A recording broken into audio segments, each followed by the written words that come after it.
اسم زندگیه، لالایی پدرونت قصه مردونگیه.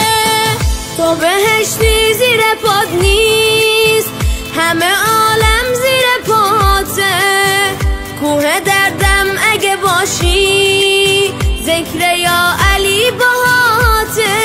آپ کا راستہ میری منزل ہے، آپ کا نقش پا میرا ساحل ہے، آپ کی ہر دعا میرا حاصل ہے. میرے بابا پوری کی آپ نے میری ہر خواہش، پوری کی بن کہے میری فرمائش. آپ کے دم سے ہے میری آسائش، میری دنیا.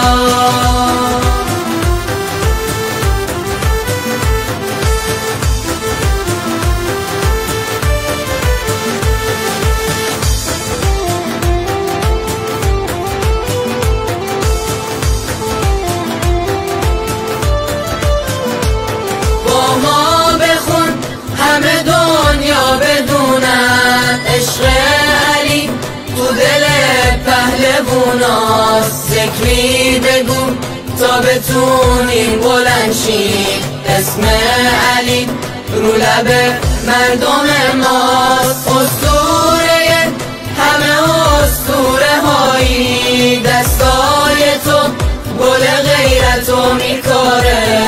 امروز به لطف خدا توی دنیا نور دو چشم نبی پا میذاره.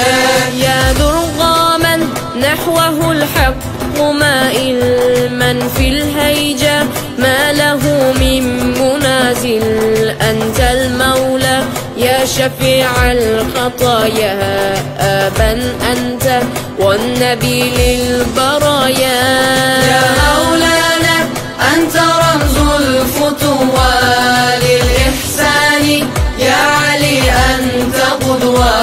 لولاك ما خلق الله، لولاك نهواك يا راكب المجد نهواك. سایه مهر تو رو سر ما هست، پرچم بندگی با تو بالا هست. تا قیامت فقط ذکر مولا هست رو لب ما. ای که تفسیری از نور قرآنی، از ازل تا ابد مرد میدانی. ای که تابان تر از ماه تابانی تو شب ما.